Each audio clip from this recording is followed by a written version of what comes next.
In a hidden valley surrounded by towering mountains, there lived a young dragon named Kyle. He was smaller than most of the dragons in his clan, with shimmering emerald scales and wings that were still too weak to carry him far. Kyle's clan was known for their great strength and fearsome fire-breathing abilities, but Kyle had a secret. He could not breathe fire. Every day, Kale watched his fellow dragons soar through the skies, their fiery breath lighting up the clouds at sunset. He longed to be like them, but despite his best efforts, he could only exhale a faint wisp of smoke. One day, as Kyle wandered near the edge of the valley, he found an old, weathered dragon sitting on a rock, gazing at the horizon. This dragon had scales the color of the midnight sky, and his eyes glowed with an ancient wisdom. It was Vorn, the last of the legendary dragons who could breathe not just fire, but the very essence of the stars. "Why do you look so troubled, young one?" Vorn asked. Kale hesitated, then sighed. "I don't belong with the others. I'm different. I can't breathe fire like them. I feel weak and useless." Vorn studied Kyle for a moment, then spoke in a voice as deep as the earth itself. "Fire is powerful, yes, but it is not the only force in the world. There is strength in the quiet, in the unseen forces that shape the world around us." Kyle looked at the ancient dragon, confused. "But how can that help me? How can I be strong without fire?" Vorn smiled softly.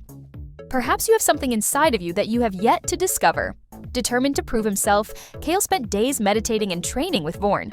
Instead of trying to force fire from his lungs, he learned to focus on the natural world around him. He began to notice the way the wind moved, how the earth pulsed with life, and how the water in the streams sang a quiet song. Vorn taught him that every dragon had a unique gift, and Kale's strength lay in the harmony of the world, not in the destructive power of fire.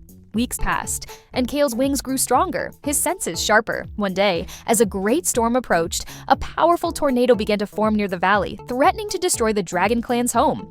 The other dragons tried to fight the storm with fire, but their flames were no match for the fierce winds. Kale, remembering Vorn's teachings, flew into the heart of the storm.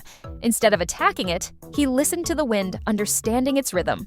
He reached out with his wings, guiding the currents, redirecting the flow of air. Slowly, the storm began to lose its strength, dissipating into calm winds.